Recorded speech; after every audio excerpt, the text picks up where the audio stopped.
Hello, everybody. Many thanks for this opportunity to talk to you.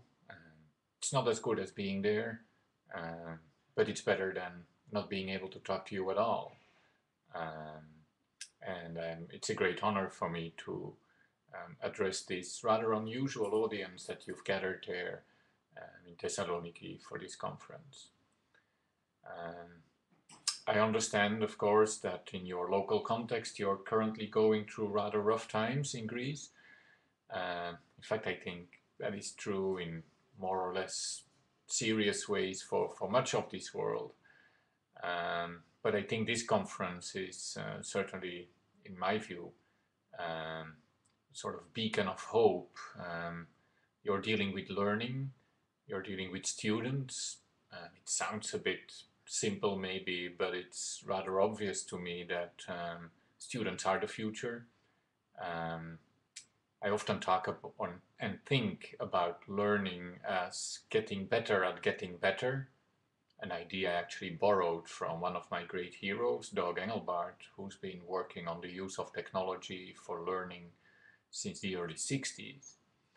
And if learning is about getting better, then I think learning is also, at the core of what we um, need to leverage in order to get out of the mess that we're currently in Greece, but also, as I mentioned, I think in most of the rest of the world, regrettably. But I have very high hopes, actually, and I'm a very optimistic person.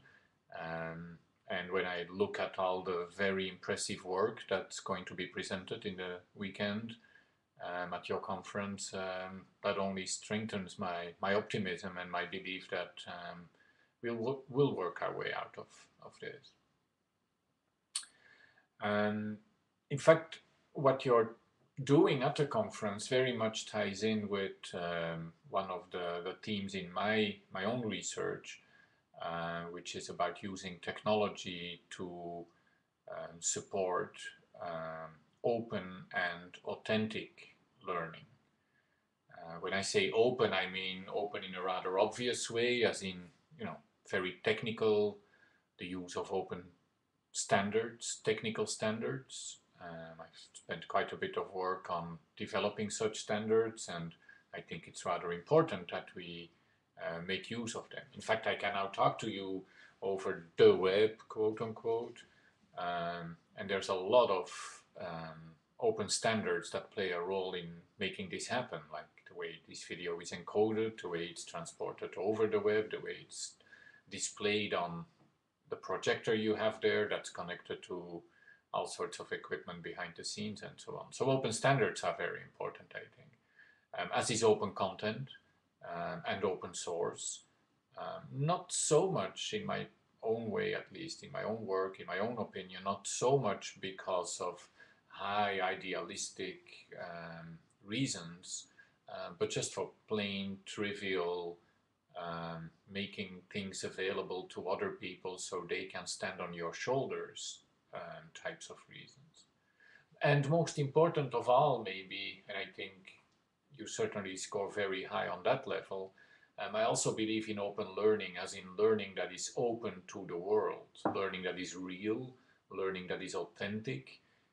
When my students build robots, as they do sometimes, when my students build applications, as they do sometimes, when they do their thesis work with me,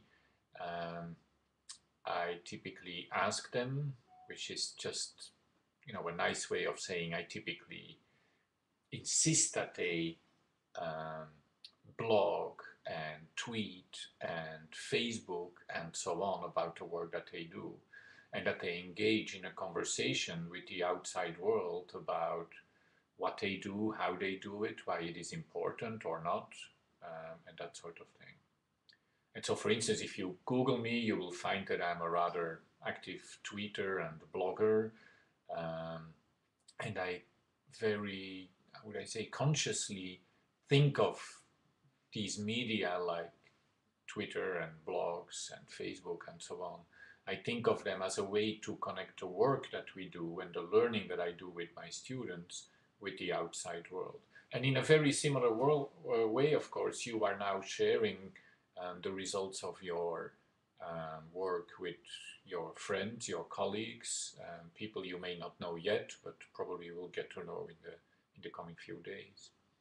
And so that very much speaks to me. I think it's also very important as a way to make sure that what students do is authentic and serious, but also fun.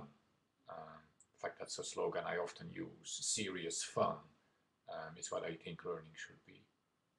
What you do also ties a little bit into what the work we do, let's put it that way, on learning analytics that currently is getting a lot of attention. We're getting a lot of press for that.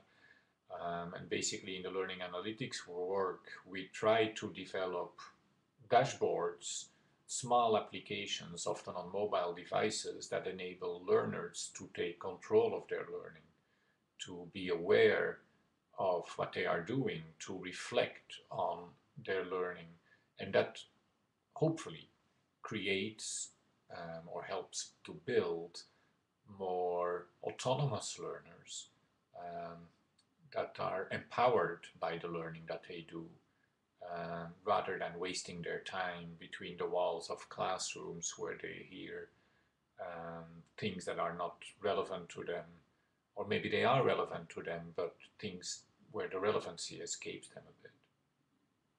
Anyway, I think it's not very interesting for you to watch a screen and to watch a talking head like this. I think you should really talk with one another and listen to one another. I wish I could do that myself as well. Regrettably, I have other commitments this weekend. But I wish you a really great conference and a really great learning experience. Good luck.